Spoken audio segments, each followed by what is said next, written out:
listening to the Futures Podcast with me, Luke Robert Mason. On this episode, I speak with authors Kelly and Zach Weinersmith. When you settle Mars, you're going to be out past Earth's magnetosphere, and Mars does not have a comparable system for protecting beings on its surface from radiation. So when we get out to Mars, we're going to be exposed to space radiation, which we actually understand very poorly. Kelly and Zach shared their insights into the challenge of building settlements on Mars, how extended periods in extraterrestrial environments would impact our body and mind, and how international space law needs to be updated if we are to become a multi-planetary species.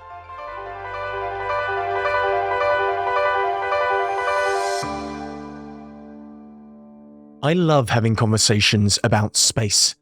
The dream of going to the stars is one of humanity's greatest ambitions because it requires an incredible degree of human innovation, resilience, and imagination.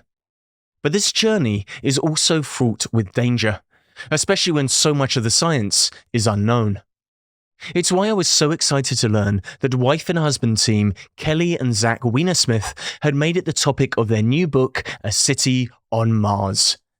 Through blending their passion for science fiction with rigorous research, they explore not just the technical challenges of trying to build settlements in space, but the profound philosophical, societal, geopolitical, legal, and ethical considerations of becoming a multi-planetary species. To do this, they ask the ultimate question: might it be possible to establish a permanent settlement on Mars? And if so, should we? It's always a joy to interview guests whose incredible intellect is matched by their wit. And that's why it's a real pleasure to welcome the wildly entertaining Kelly and Zach Weinersmith to the Futures Podcast.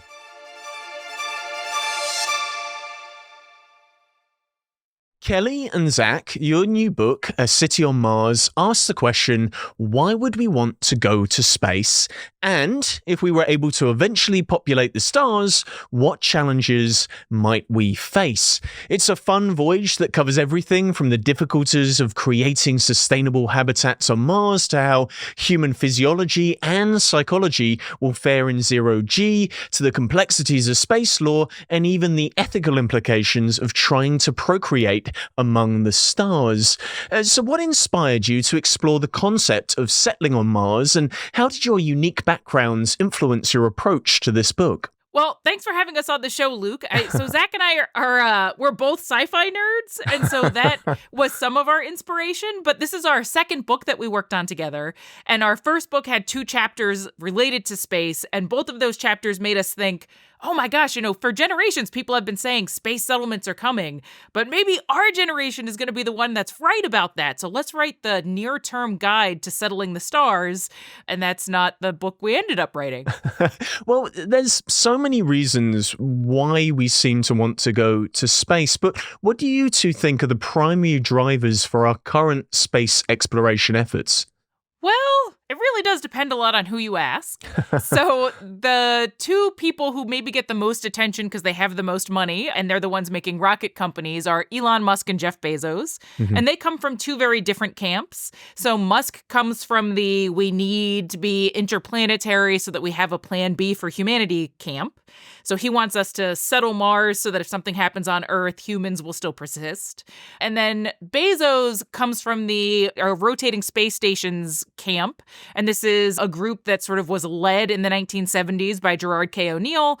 And they're more about going to space to save Earth. And so the idea is if you move people off Earth or you move industry off Earth, we're going to be able to save the planet Earth by reducing the pressure that humans are putting on it now. So those are the 2 most popular arguments. I think Zach and I, when we started the book, we were most excited about going because it's awesome. And then our second reason why we thought it would be good to go is sort of it aligns with Musk's plan B. It would be good to have a backup for humanity. We like humans, history notwithstanding.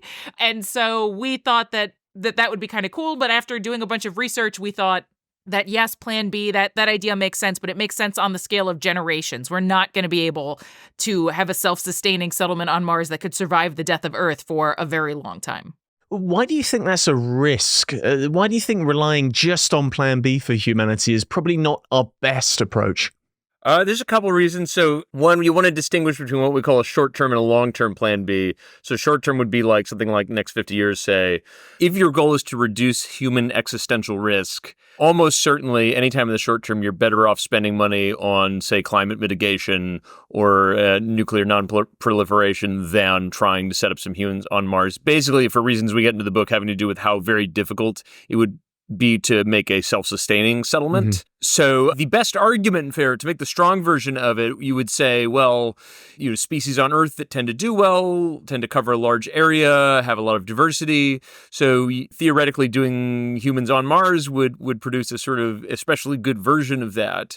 The problem that comes up, and this is what we think is the deep problem with a simple Plan B argument as proposed by Elon Musk or Stephen Hawking, is that it may be the case that some forms of human expansion into space actually increase existential risk by putting enormous new capacity in human hands to, move large, fast things in space, or by increasing the risk of international tension due to conflict over space and resources. Well, some of the best arguments I've heard for why we might want to explore space is because the science that we need to do to be able to populate the stars, it may have some knock-on benefits here on planet Earth. How true do you believe that statement to be? Well, so first, I'd like to say that we're not anti-space exploration. We think space exploration is awesome. And we're not really anti-space settlement either, but we think it's riskier and requires a bit more planning and a bit more knowledge first. And so settlement is when you have families living in space, producing babies, living there for generations.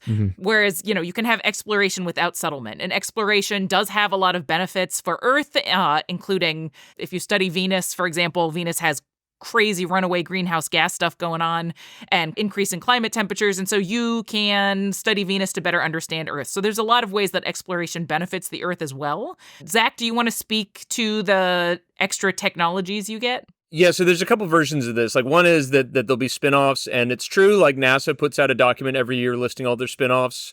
The one rule of thumb is if you've ever heard something is a NASA spinoff, it's probably not. Velcro was not created by NASA. Tang was not created by NASA. I know. Sorry. If you look up a spinoff document by NASA, it's much more like, here's advanced heat-resistant material number X1122B. It's more like that. Not to say it's not legit. It's just like, as a rule of thumb, all the stuff you heard as a kid is wrong. But there's an argument, there's a debate that's kind of hard to settle about, like, if you put $1 into NASA, do you get more dollars out? People usually find that it's a positive multiplier, but they find very different numbers. So grain of salt with that. I would also say in terms of, space settlement, I think it pays to be a little skeptical. So I'll give you an example. One of the things we talk about in the book is Biosphere 2, and maybe we'll get to this more later, but basically a big sort of greenhouse experiment that was bankrolled by a billionaire. Part of how they convinced him to do it was by telling him that there'd be all sorts of valuable spin-offs for human ecology. And that basically didn't happen. There's lots of cool science, but like in terms of, making $1 back for $1 spent, it wasn't there. So I think this stuff can be quite unpredictable. And in the case of space settlement in particular, a lot of the technological avenues you'd want to pursue really don't have obvious return on investment. Like trying to make it so women can have babies in 1/6 gravity on the moon just does not seem to obviously have benefits for anyone on Earth, certainly compared to just spending money on improving obstetric care. So I'd say it's a complicated picture. Well, the idea that you focus on most in the book is this idea of space settlements. And of course, the public has a certain imaginary of what a space settlement may look like and how it might function. But how does that public perception of what space settlements could be differ from the reality that you present in your research? Well, it's probably going to be substantially less beautiful, for example. So I think most of the habitats that you imagine on Mars, you probably imagine big like geodesic domes with glass so you can like look out and see the sunrise on Mars.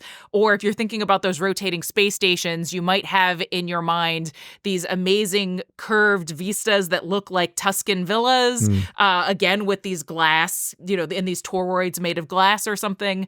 But when we start looking into actual proposals for how to design these habitats, you almost never find a lot of glass. And that's because space has radiation that differs from what we experience on Earth. Earth. And there's this great book written by Brent Sherwood where he's talking about habitats in space. And he says something to the effect of, you're not going to get those amazing glass habitats because people would be, they'd have cancer and they'd be baked by the radiation that they'd be getting. And so most of the proposals include things like burying habitats underneath layers of this dirt called regolith. So it's the kind of like dirt that you find in space.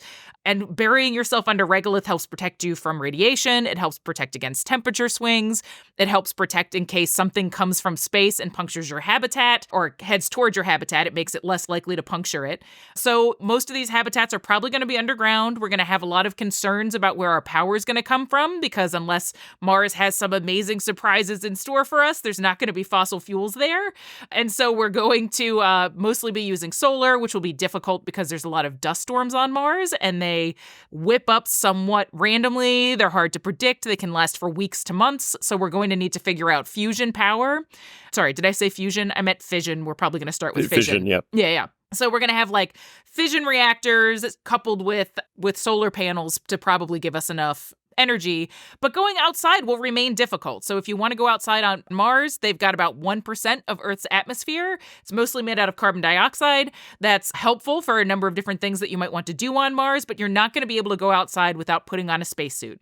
So you're going to have to put on that spacesuit and you're going to have to pre-breathe oxygen first for something like at least 30 minutes so that you get the nitrogen out of your blood. Because otherwise, when you step outside, you're going to have decompression sickness and the nitrogen is going to come out of your blood and you're going to get like hemorrhaging in your brain. And so everything in space is just like a little bit less beautiful than you see in the movies and a little bit more inconvenient. I can still imagine it being awesome, but I think there's a little bit of a realism that needs to come into play here. A little more inconvenient. That's so wildly understated. Do you think the billionaires who want to go to space, do you think they know this? Do you think they're deliberately trying to avoid having some of those more difficult conversations about the reality of living in Mars and having to become mole people on planet Mars? That's a good question. I mean, it's extremely difficult to try to know somebody else's motivation. I think we feel if we had to do a debate where it was, is Elon Musk just grifting or is he a true believer? I would much rather argue for true believer. There's just a lot of biographical evidence that this is a legit thing he cares about and is important to him. To the extent he's not interfacing with all of the reality, that's harder to know why. I mean, he's known for, just being extremely optimistic about the future and wanting to push for stuff. And I don't think that's necessarily even inappropriate in like the context of a rocket corporation. But the best evidence is that he really thinks this is a kind of human destiny thing. And that probably overrides, what he might consider more trivial concerns about like living conditions and what we consider ethical concerns. Well, Elon Musk famously said, I want to die on Mars, just not on impact. And it sounds like there's a lot of things on Mars that could potentially kill a human being. So of all the myriad of challenges that we potentially face, what do you find the most daunting? Oh, goodness. The most daunting. How do you pick just one? Let's see. Well, so I'm a biologist, so I'll focus on the biology stuff. So I think one of the biggest concerns for me is how little we actually know. So when we started researching this paper, I thought, for decades, we've had space stations orbiting Earth, and we've been collecting data on humans and other animals that we've brought up there for decades. And we've had hundreds of, I think over 500, maybe over 600 now, astronauts have been to space. So presumably we know a lot about how space impacts bodies in space. But actually, we don't know the kind of information that we need to know for space settlement. So what we know is that astronauts that are orbiting the Earth and are protected by the magnetosphere that protects you and I from radiation as well, they don't seem to show strong impacts of radiation when you send them up there for only a short amount of time. But when you settle Mars, you're going to be out past Earth's magnetosphere, and Mars does not have a comparable system for protecting beings on its surface from radiation. So when we get out to Mars, we're going to be exposed to space radiation, which we actually understand very poorly. So how much our cancer risk, for example, is going to increase is very unclear. Additionally, on the International Space Station, you're constantly in free fall. So people are essentially experiencing no gravity, and we know that this is bad. So we know, for example, that astronauts lose about 1% of the bone density in their hip per month. That's pretty fast bone density loss, but That's at essentially zero gravity. Mars has about 40% of Earth's gravity. And so we don't know, at 40% gravity, does that loss go down to nothing per month, or does it go down to 0.1% per month? And, 0.1% doesn't sound like much, but now instead of months, you're thinking about years and lifetimes. And so, the impact when it comes time, for example, to give birth is unclear. I would not want to be the first woman on Mars, like keeping my fingers crossed that my hips had enough bone density that I was going to make it through labor. So anyway, I think one challenge is we just really don't understand what we're facing in terms of biology when we get up there. And Zach, do you have a different favorite thing that might kill us in space?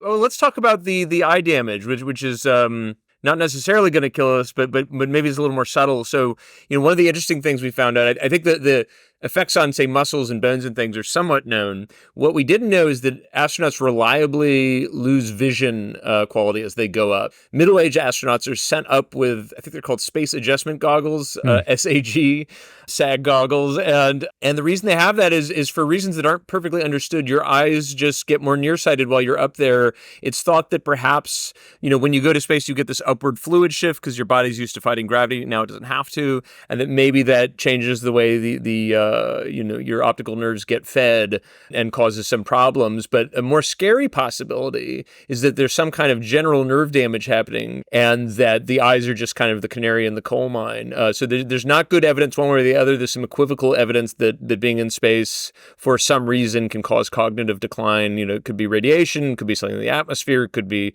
microgravity, could just be enormous stress or some combination.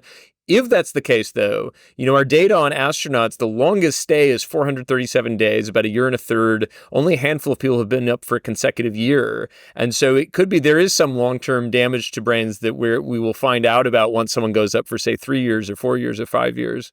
One of the reasons I was so excited to speak to both of you actually was recently we interviewed Christopher Mason on the podcast, who wrote the book The Next 500 Years. And Christopher Mason was the geneticist who worked with Scott Kelly, and he described all of these things and about how his body changed over the period of time that he was on the International Space Station. And with regards to eye damage, he would describe closing his eyes and then seeing shooting stars. And what it was protons flying through the back of his eyeballs and causing damage to his eyes. And then there was the big question of if someone like Scott Kelly, considering that by the time he got back to Earth, he was struggling to stand and struggling with his clothes, if we had to have that 50-day mission all the way to Mars, would it be one small step for man, or would it just be a flop out of the capsule onto Mars because we wouldn't have the bone density or the muscular resistance to be able to stand? That's a great question. I don't know that we know. I mean, certainly exercise helps to some extent, but I know that Scott Kelly was doing a bunch of exercises while he was up there, and that didn't help him completely. One thing that's going to help when he gets to Mars is that it's only 40% of the gravity that we have on Earth, so it's not quite as much pulling down on you when you finally get off of that spaceship. But, the journey is 6 months long, and there's going to be some loss, and so we really don't know how they'll do when they get there. There are some proposals for creating capsules that rotate in some way to simulate gravity so that you're not at 0G during the whole 6-month trip. But that, of course, makes things much more complicated. So it depends. Well, one thing I would add to that, we talk about just briefly in the book, because there's not much you can say, which is there's not a lot of knowledge of how trauma medicine would work in space. Trauma medicine basically meaning if someone is like bleeding where they shouldn't be bleeding, or they're not breathing because they've had some sort of accident. Trauma medicine is how you get them stabilized and fix them. It's never happened in space, thankfully. And there's a kind of open question as to what you would do because, if you're in microgravity, for example, we found a paper that said bowels float in the operating theater, meaning the body cavity. And so, Mars wouldn't have that. The inside of you would drop a bit more slowly, but it would at least drop. But we don't have a lot of knowledge about how this stuff would work. All the knowledge we have of like doing surgery in space-like conditions comes from flying pigs into parabolic trajectories on planes. And so the reason that matters here is if as you say, they arrive on Mars and they're more accident prone, because they're used to like when you let go of something, it floats instead of falling, or they're used to, flying around the cabin instead of walking. If they are more accident prone, that's really scary because we don't know a lot about doing trauma medicine in a space environment. Wow, I hadn't even thought about what would happen if you got sick on Mars. There's certainly no 999 or 911 to help you and to save you there. But I guess one of the things that Christopher Mason was arguing, and to a degree you've sort of hinted at in your book, is the idea that because of all these challenges, it's a good argument for being able to do certain things to human beings that we wouldn't otherwise be able to ethically justify here on planet Earth. So are there perhaps some interventions we could do into the body of astronauts to allow them to survive in these conditions? And is the mission to Mars the ethical justification for doing those things? So there's a lot of difficulties there. Where to start? Okay, so one of them is I think we don't really know what changes we would need to make yet, because we don't really understand how the body's going to respond to space. We could guess, but if we're doing genetic manipulation of humans, you don't really want to be guessing. And I guess I also would say that a lot of the problems that we could have in space almost certainly can be dealt with technologically. So that if it does turn out that radiation is a big problem, then maybe you need to cover your habitat with, 20 meters of regolith instead of just 1 meter of regolith, and that might absorb enough radiation. If it turns out that partial gravity on Mars is a problem that our bodies just cannot adapt to, then maybe you have to go the rotating space stations route and you got to spin up to 1G so that you can simulate Earth gravity. And so while you have these technological options, I don't know if that gets rid of the ethical concerns associated with genetic manipulation. I don't see a push that makes it so important that we go to Mars right now that we need to start experimenting on humans when we're uncertain about what the problems we're facing are exactly, and when maybe technology could solve the problems. Could I add to that? So, just to clarify why we have ethical concerns, what you're talking about. If there was some way to modify an adult human being to have all sorts of Mars superpowers, I don't know, and it was voluntary, whatever. But if you're talking about the idea of having babies and adapting them in particular to a hostile, terrible, non-Earth environment, that seems pretty morally dicey. I mean, I guess it depends on exactly what kind of branch of science fiction you're in. But if you're adapting them so they can't easily come back to Earth, that seems pretty bad to me, for someone who doesn't have a choice about it. So that's why we'd prefer a tech fix to a permanent genetic modification of someone. That just seems kind of problematic. Well, and a lot of the folks who are pushing for the genetic modifications are also arguing that we need to do this really fast, and that genetic modifications can kind of speed the whole thing up. And so that's sort of why we need to do it. But one of the points that we try to make in the book is that this is going to be really difficult, and that doesn't mean we can't do it. And that doesn't make it less awesome, but it's going to take a long time. And so, for example, if your argument is that you need to have this backup for humanity because if Earth gets hit by an asteroid, you need to have a backup for humans, I think it's going to be the case that for generations, the death of the Earth just means a slightly delayed death of the people on Mars, because this community on Mars is going to require or exquisitely depend on technology. And so things like computer chips, we are a really long way from being able to manufacture computer chips on the surface of Mars, but that's where you'd need to be for Mars to be able to survive the death of the Earth. And so I don't think this is something that we can rush, and we're just going to have to do it slowly. And so let's, try to focus on technology instead of genetic modification if we can avoid it. The only reason I ask is because every time I have these sorts of discussions, I'm reminded of the original Kleins and Klein cyborg paper, where they talked about how it'd be really difficult to breathe in extraterrestrial environments. So the best thing to do would be to evolve humans that could photosynthesize so they wouldn't have to breathe in extraterrestrial environments. They were better science fiction authors than they were theorists in many ways, those two.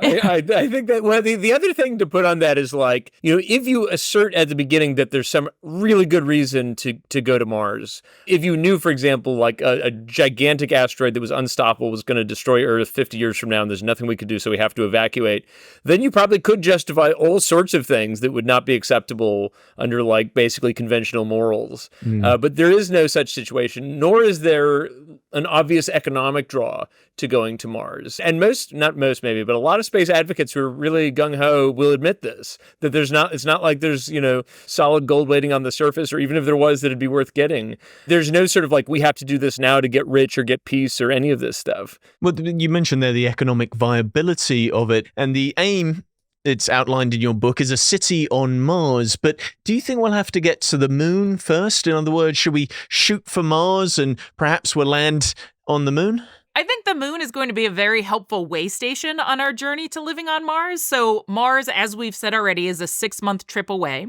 You can only start that 6-month trip every 2 years because of orbital mechanics. You need the Earth and Mars to be lined up in a certain way to make that trip as short as possible. And so when you're en route to Mars, your communication with Earth, like the delay, is increasing and increasing and increasing. And so at some point, delays are 22 minutes both ways. And at shortest, they're 3 minutes when you're on Mars. And so if you get in trouble on Mars, even just talking to someone for advice is very far away. And additionally, the International Space Station regularly gets resupplies for equipment that's broken down or, just like extra carbon scrubbers or something for the atmosphere. But, when you're 2 years away, that's not really an option. So I think that we need to figure out how to create sustainable habitats where we know, like, okay, we know exactly what breaks over 2 years. We know how many backup parts that we need. We've tested these things out under the harsh environments of space. And a lot of that testing is better done on the moon than on Mars. So the moon is a 2 to 3 day journey away. So if something breaks, you could send resupplies, or if something catastrophic happens, you can bring everybody home. And I think that's also going to be important as we're trying to understand these biological impacts that we were talking about. If it turns out that at the 1.5 year mark for most people, their bones are just toast and you need to send them home. You can get them home if they're on the moon, but if they're on Mars, they're stuck there for some amount of time. And so I think it makes a lot of sense to learn how to do this stuff on the moon and then scale up to Mars when we've become better at it on the moon. So in short, you don't believe that a Mars colony could ever survive independently from Earth? There always needs to be this back and forth. Eventually, I think they can. So eventually, I do think Mars would be able to survive the death of Earth, but I think that's just going to take a really long time. Yeah, that's ever is a long time. So if you at some point you're centuries and centuries out, and you can posit all sorts of crazy technology, and it's totally doable. I would say though, it's going to be a really, really, really long time before Mars is anything like Earth, if it ever will be, through some advanced technology, right? So it's if for some reason we have to be stuck on Mars, or Mars needs to be independent, something has gone horribly wrong. Well, the idea of building on Mars, that's one viable way of putting humans on the planet for a long period of time. But the idea of terraforming, the idea of changing the planet in its entirety is also often been suggested as a possible solution. Is terraforming other planets, is that possibly the best way to go, or is that completely unethical? It's permitted by physics. It's possible. It's literally possible.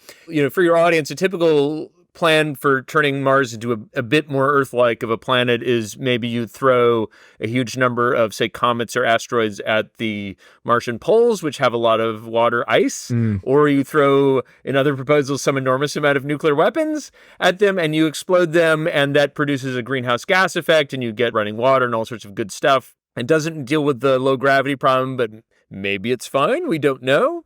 And the idea is you do this, and over a long period of time, you develop something like biosphere. So is it ethical? I would say there are two big questions there. And it's possible Kelly would disagree with me on this. So I'd be interested to hear. This is not something we talk about too much because it's beyond our speculation threshold for a book like this. But so one ethical concern people will raise is, well, you're destroying this quote unquote pristine environment, right? Mars is a certain way. It's evolved on its own for billions of years. It might even have life on it of some form that's alien to Earth life, or possibly even an ancestor of Earth life.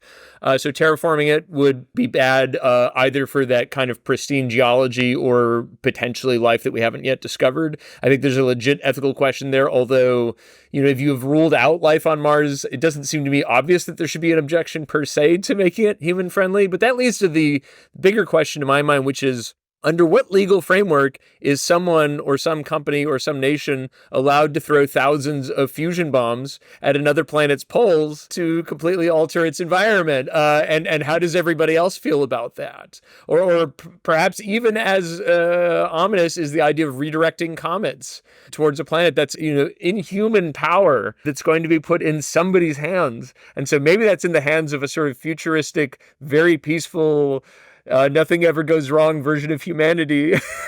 But for humanity as we have it, that's quite terrifying. I would pretty much agree with all of that, especially if we can show that there's no life on Mars. I'm more comfortable with trying to terraform it, although my geology friends are like screaming right now because I'm sure they would hate us to mess with Martian geology.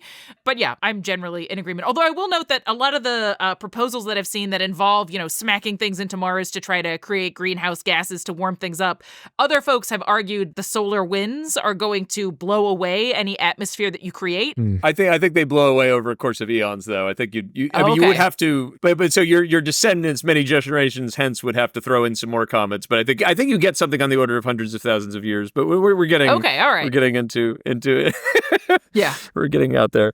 Well, in that case, if lassoing ice comets or nuking Mars isn't the way to go, are there some perhaps essential technological or scientific breakthroughs that we will need before we can establish a sustainable, perhaps, city on Mars? I think the technology that Zach and I would most like to see people investing more in is thinking about closed-loop ecosystems. So the idea here is that it's going to be very expensive to ship stuff from Earth to Mars, and it's going to be very difficult to extract resources from Mars for the foreseeable future. So whatever you have, you're going to want to recycle as much as possible, and that includes, recycling water and collecting urine and cleaning it so that you can use it again, finding what kind of plants you need to soak up as much carbon dioxide as possible and produce as much oxygen as possible while also producing food. And we don't understand these kinds of systems well. So we've talked about biosphere a little bit, and that was an experiment started in the 90s. It was 3 whole acres, which is huge, where they tried to create one of these systems. And it didn't go great. So was it 6 or 8 people? 8 people. Yeah. People that they put in there, they lost 10 to 16% of their body mass, so they weren't able to make enough food. At one point, they had to pipe oxygen in because they weren't producing enough oxygen. And also, it turned out it was getting sucked up by the concrete and causing problems. They tried to control the organisms that lived in there, but they accidentally let in the only scorpion that's life-threatening that lives in North America. So they had to watch out for the scorpions. And they had psychological problems. They split into 2 hateful factions and were literally spitting on each other at one point. So, a lot went wrong. But if they had continued running that experiment over and over and over again, maybe they would have learned more. And there are some facilities, like China has a facility called the Lunar Palace, where they're trying to make a small closed-loop ecosystem. And their current status is they had 3 guys in there, and they had too much carbon dioxide, not enough oxygen. So they swapped out 2 guys who were kind of big for 2 smaller women, and then they had the right amount of oxygen available for everyone. So that's where we are right now. You got to swap out smaller humans to make it work. There's a lot we need to learn to make these systems viable and predictable and reliable before we move to Mars. It feels like if humans were that good at recycling, we wouldn't need Plan B anyway. So it sounds like all we really need is a viable recycling option, and then all these issues are solved. But how do you think we would design these habitats then? Is it possible to ensure not only survival, but to have a life that might be comparable to Earth? Or based on what you were just sharing there, do you think actually this is far more complicated than we think? Yeah, I would say it's way more complicated. I think if the goal is to provide a quality of life that makes it clear that it's not unethical to have children there, you're not having children in a war zone, one of the best things you can do is something we call wait and go big. And the idea of wait and go big, wait is just all the stuff we've talked about so far, get all the technology in order, also probably want a good legal framework. That's something we can talk about later. But go big. So one of the things we argue across a lot of dimensions is that scale actually really helps with a lot of problems. So as an example that might be something people don't think about, there's a decent amount of data on psychology, psychiatry in space. And people maybe think you kind of go crazy in space, but the evidence is you don't. But there are reasons to believe you should expect a sort of normal background rate of psychiatric problems. And that's okay on Earth, where we have infrastructure and facilities for those people. On, 100-person, 1,000-person, maybe even Mars settlement, it's not clear that you have those sorts of things. And actually, this crops up over and over again across contexts. So another one is if in economics, when economists try to measure how much corporate power there is over workers, one of the things they look at is labor mobility, which in one of these small settlements people talk about is basically non-existent. That is to say, employees don't have a choice to pick some other employer. If you talk about medical facilities, if you get sick, you don't just go to a doctor. There there are all sorts of specialists. There's a lot of division of labor on this planet. In terms of the greenhouse stuff Kelly was talking about, the larger you can make those, the more you can have something like an Earth-like experience despite having to live underground. So there is a path to something vaguely Earth-like, other than terraforming, which we think of as much further off. But the big thing you need is scale. Scale is going to solve a lot of problems, but it's very hard to achieve with current technology. I want to ask you a little bit more about some of those psychological challenges that humans undergo in space, because some of the things you're mentioning there, it sounds like they're societal issues and how that would impact the mental health, I guess, of the inhabitants. But does space itself, does that present a particular psychological challenge? Is there something that's going to affect individuals when they get the notion that they're 50 days away from Earth, or the perhaps quietness of space, although I've also heard that space isn't as quiet as we think it is.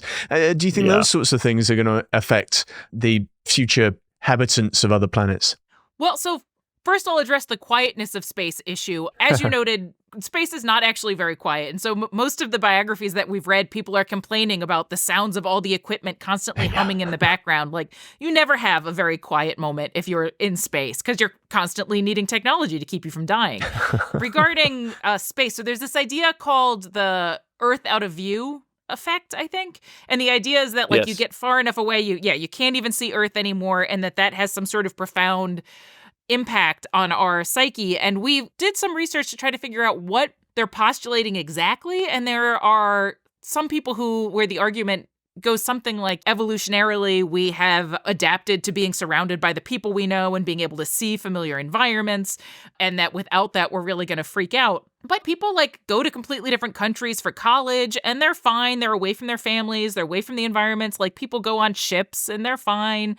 And, the people who have gone to space, or the people who went to the moon, they didn't have major psychological problems. And so I think the more research we did, the more we found that psych issues in space seem to mirror what we have here on Earth. The space environment doesn't seem to exacerbate things that much. We don't see super great evidence to suggest that you would have to worry about people on Mars having this additional psychological challenge to face. But I think they'll have the normal psych problems that all the rest of us have. But I'll note really quick, it's really hard to get data on this. So astronauts, they go to space and they're highly incentivized to tell you that they're doing fine. Because if they ever want to go to space again, they can't say, I had a panic attack today when I woke up this morning, because they will not go again. And maybe they'll get sent home right away. And we read loads of biographies filled with astronauts admitting that they had lied about medical and psychological things because they wanted to get into the astronaut corps. One guy, this was back before medical records were almost all electronic. He flew across the country to his medical interview and removed the pages with his most pressing medical problems and handed the folder back without those pages. And there's just loads of stories of people lying about their mental health and their physical health. So we don't have great data. So when they say the right stuff to be an astronaut, what they meant is be a convincing liar and you'll make it into space. That's a good example, too, because the book, The Right Stuff, chronicles astronauts all the way back to the aviation days and supersonic jets, and they were lying too. This is a grand tradition. Chuck Yeager was a liar. Buzz Aldrin was a liar. It's liars all the way down. Eileen Collins was a liar. So, and then this is open. This is people willing to admit to it. So presumably, it was almost every single astronaut memoir, they admit to it. So presumably the numbers are even higher. But so the other thing I wanted to add to what Kelly said, she was saying that, it's very hard to get data. And that's true from astronauts. It's also true from other environments. So submarine data is hard to get access to. There's some, and we got it. But it's hard to get, details, I presumably because a lot of governments don't want you to have all these details. But one thing that is worth noting that's sort of calming is that, these big nuclear subs have over 100 people in them, most of them young men, and they go for months and months. And they don't have some zany rate of people freaking out. I think there's this sort of pop psychology notion that if someone put you in a little tank for a while, you'd go mad. And in fact, if you look at the very early studies that NASA did on astronauts, one of the things they did is they put them in sensory deprivation, in these little boxes where they couldn't hear or see or do much of anything. And part of why they did that is there were earlier studies that seemed to suggest people would sort of lose their minds, they'd hallucinate. But it turns out they don't. They generally catch up on sleep. Humans are fairly robust against these sorts of conditions. The real concern, we think, is not some like cool sci-fi lose your mind stuff or the Earth out of view effect or this sort of thing. It's that normal human populations have some rate of psychological distress and occasionally, very occasionally, of acute psychological distress. And that can be dealt with relatively easily on Earth, not easily for the people involved, obviously, but we have places for these people and protocols. We put in the book, there is a protocol in the ISS for if someone becomes a danger to other people. And it involves like doping them with Valium and tying them with bungee cords and getting them back as fast as possible. That's not an option on Mars. And so one more case where scale is valuable. One more problem with the data is that, so if you study people in polar research stations, on submarines, in space, these are all highly trained people who went through a very rigorous screening process before they get there. And so when we get to the point that like people like me end up on Mars, maybe it'll be very different. And so when you have these highly trained people, it goes okay. But when it's, the rest of us, who knows what'll happen? Maybe we don't hold up as well in confined environments. Well, it does feel like so much of human biology, it's wedded to the fact that we're part of this Earth, planet Earth. How do you think things like circadian rhythm perhaps will be affected by the Martian day? So the Martian day, well, actually, one of the, this is not the major selling point of Mars, but Mars days are about like Earth days. They're 24.7 hours, I think. So it's actually, circadian rhythms would probably be okay on Mars, although you will be underground. So maybe it doesn't matter that much. But so, whereas on the next most likely location, the moon, you have fortnightly days and nights. That is 14 days of night, 14 24-hour periods of night, 14 24-hour periods of day, which causes all sorts of problems for like equipment. You get problems with heating and that sort of thing. But I would think if you were going to have a moon base, you'd probably want to have artificial circadian cycles just with lights underground, like they do in submarines. So it would work in a similar way to the submarines. They wouldn't necessarily be as affected by the fact that light is an issue. I would say that's compared to all the other things that are trying to do you in, that's pretty manageable.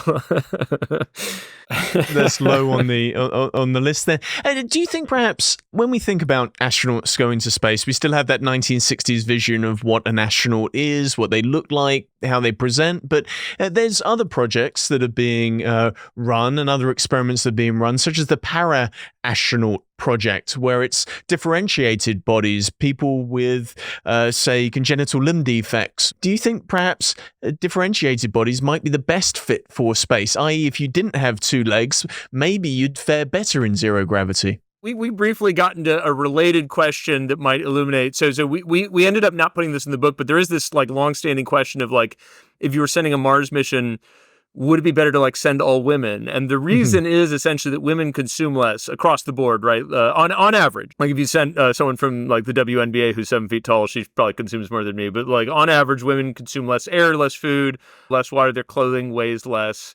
And so, you run the numbers, you realize you could get like, say, 6 or 7 women for 6 men.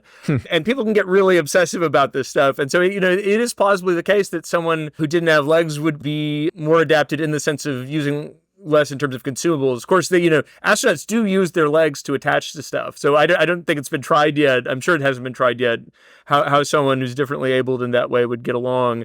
But I do think there's an interesting argument. I do think in practice, though, especially for like early Mars missions, the pool of candidates is eeny weeny. It's just a tiny number of people who have the kind of like top flight skills to do this stuff. So it's fun like to imagine all the little different permutations you might make, but when it comes down to it, you're going to be selecting from a tiny candidate pool. Another benefit of the wait and go big approach in my mind is that we're able to appreciate humans and all of the different kinds of diversity of shapes and forms and intellectual capabilities that we come with. And so if when we were reading about plans for early settlements, a lot of people were saying horrible things to the effect of, when we start an early settlement, most of our days are going to be filled with fixing equipment, farming, and we're just not going to be able to like handle anyone who, for example, can't farm. And so we're going to have to change what we think of as valuable human life in space on Mars.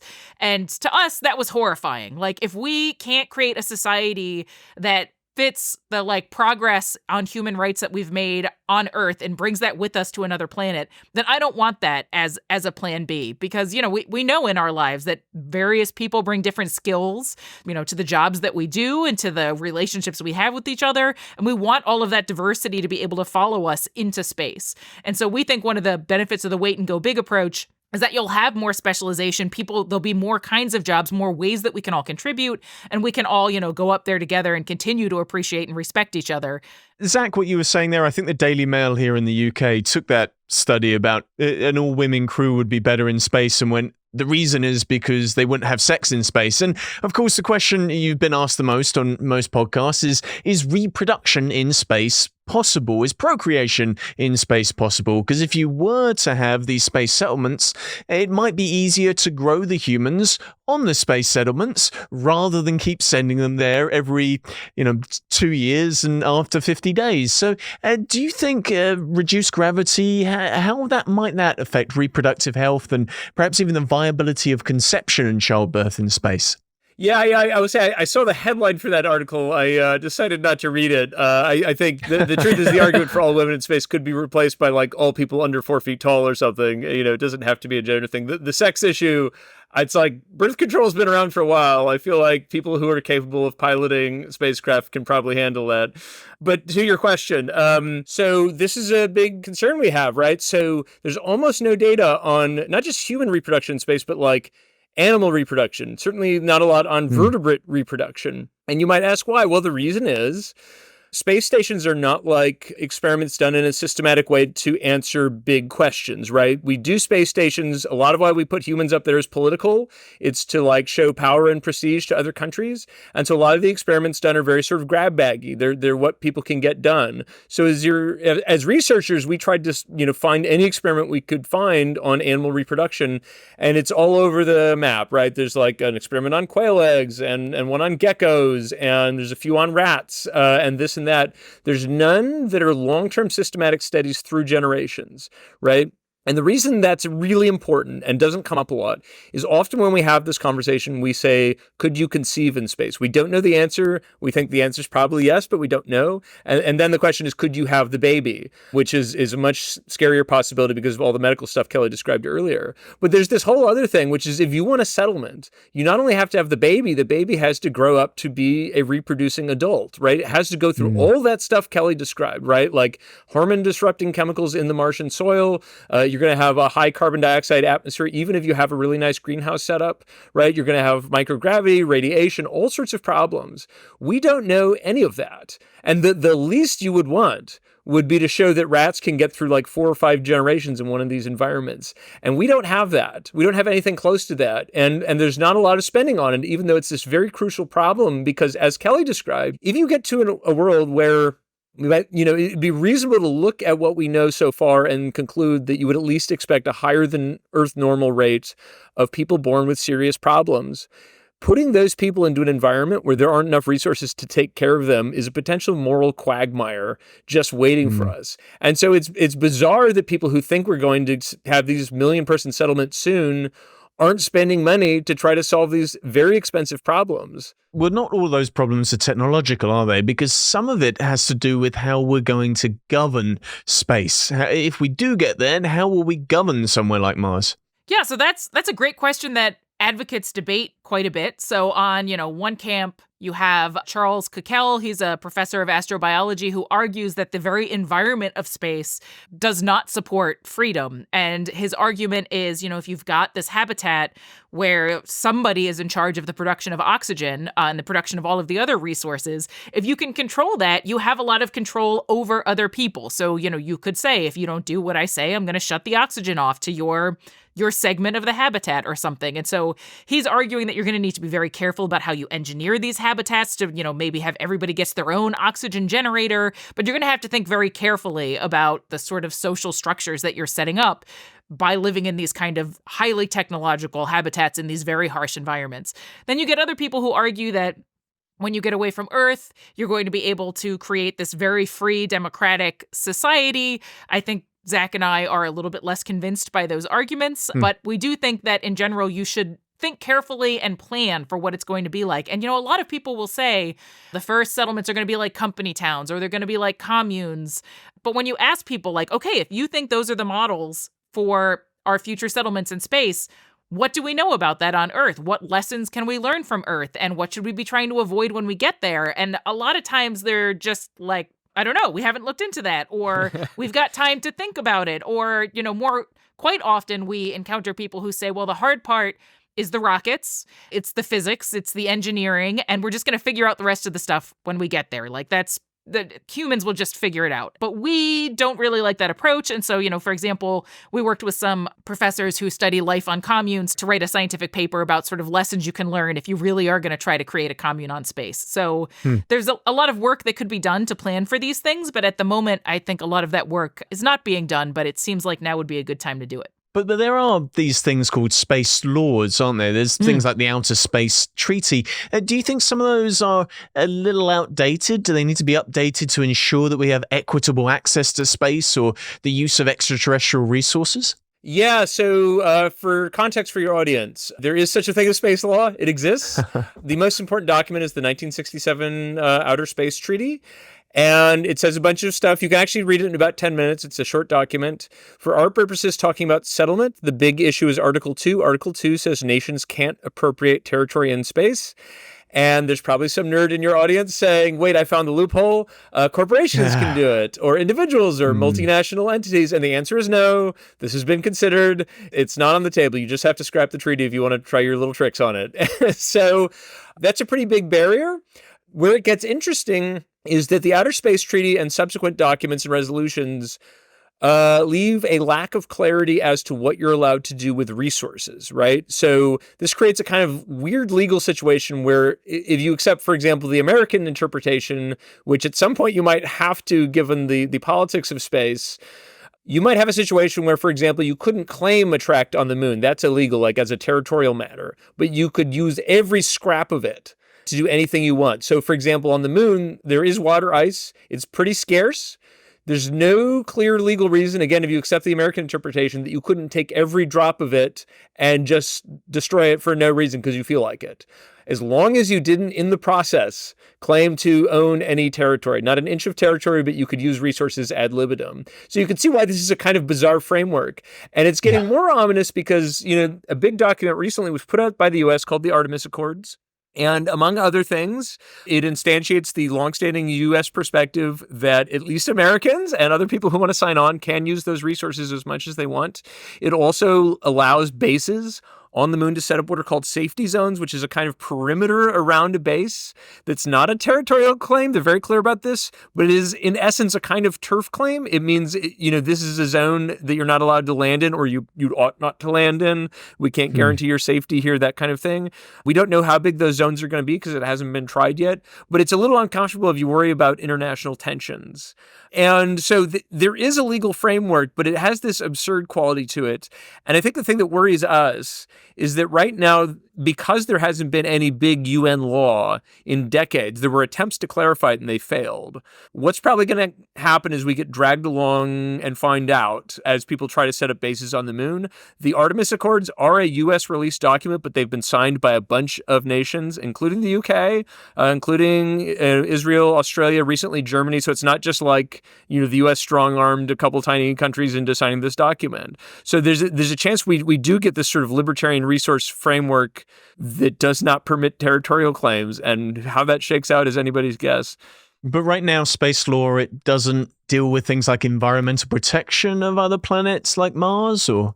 There are clauses that say things to the effect of, if you're going to do something that damages the environment, you should tell everybody and have some consultation. But it essentially says, pretty please let us know ahead of time and let's talk about it. But there aren't really teeth for enforcement if you do something that's damaging. Yeah, so one way to say that is I think it's hard to know how this would go in practice, but if tomorrow, say, Russia claimed some chunk of space and had a surprise moon base there, that would be a huge provocation.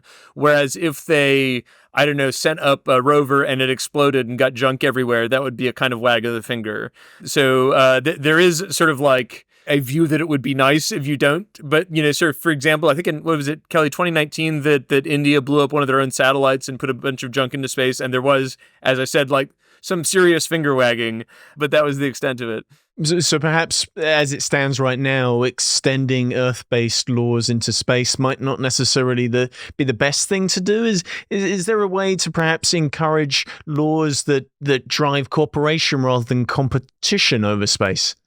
Well, so in the book, we talk about the example of how Antarctica is managed and how the deep seabed are managed. And these are both examples where many countries have come together to figure out how they want to manage resources and do it peacefully. And for Antarctica, we have the Antarctic Treaty System. And this system is great. It was actually heating up in Antarctica. A bunch of countries had claimed sort of like pizza slice-shaped wedges of the continent. And some of those claims were overlapping. Britain, Argentina, and Chile were all claiming the same area. Shots were fired, tensions were rising, and this was around World War II. But we still all came together and said, you know what? We don't want to have a fight over this wasteland. We don't need to have World War III over this. So let's figure out what we're going to do. And we agreed that we were going to just essentially stop talking about our claims for a while. We'd still have them, but we'd stop talking about them. And eventually we ended up agreeing that, look, you're not allowed to extract resources from Antarctica at all. We're going to leave it pristine. We're going to focus on science. And that system's worked. For the deep seabed, we've decided that we do want to be able to extract some of those resources. And a bunch of countries are coming together to figure out right now, actually, what are the rules for what you're allowed to extract, and how do you sort of divide up the benefits of that extraction so that more countries than just the country that's doing the extraction have some benefits.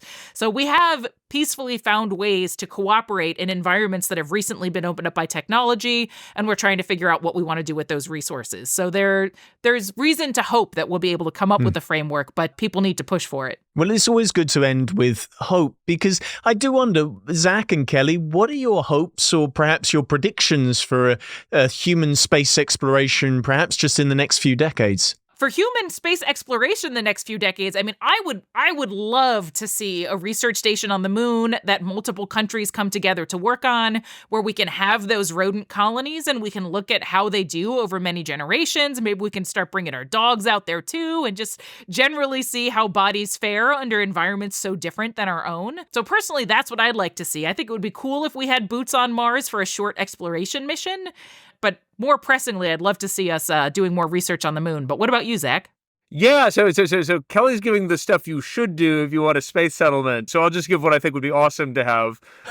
So one of the coolest things that was new to us, and we found most people don't know about it, is on the moon there are lava tubes. So we have lava tubes on Earth. If you've been to Hawaii, we haven't been to this, but we've been told about it. There are these amazing caverns, and the way they're built is, you have lava, it flows down a seam, and it leaves behind this sort of like sealed chamber, almost like a little cathedral. And it turns out they're on the moon too, only they're much bigger, potentially hundreds of times bigger on the moon, these tubes. No one's ever been down one, not even a rover. So if you want to think of like what would be the most awesome mission I can imagine, getting just a little robot to go on, but even better, like having some astronauts go spelunking on the moon, just amazing science. And it's like our next door neighbor. I would love to see something like that in the next 20, 30 years. I love how Kelly wants to put dogs in space. It feels like that'll solve all those psychological issues. That's right. Although historically, dogs in space hasn't really worked out too well. So not always. Belka and Strelka made it back down safely, and they lived out their whole lives. They're currently taxidermied, and you can see them in a Moscow museum. But no, it didn't work out well for Laika. It didn't work out well for Laika. Well, finally, it is the Futures podcast, and there might be some future space settlers listening to this right now. So do you have any advice for them?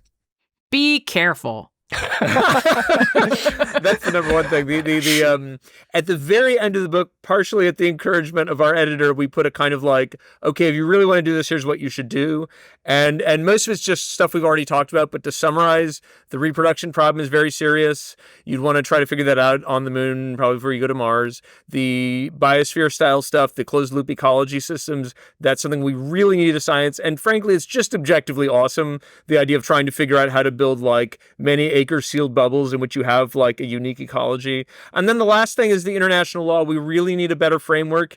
If nothing else, just a framework that clarifies, whether you're someone who wants a kind of gung-ho libertarian framework or a carefully managed UN framework, what we'd really benefit from is clarity so we don't end up in a crazy territorial squabble. And a lot of people think international law is boring because it's boring, but you can, it's one of the few fields where by acting as a scholar, you can really change the course of history. I mean, there are people who had opinions on how sea law might work in the 17th century, and we live by their standards. We don't even realize it. So it's a really cool area to go into. And we've met some freaks who are actually interested in the details of how international trade law works and how it got that way. So maybe if you're one of those, that's some important work to do. well, there we go. We need to wait and go big. And if you can't wait, just be careful.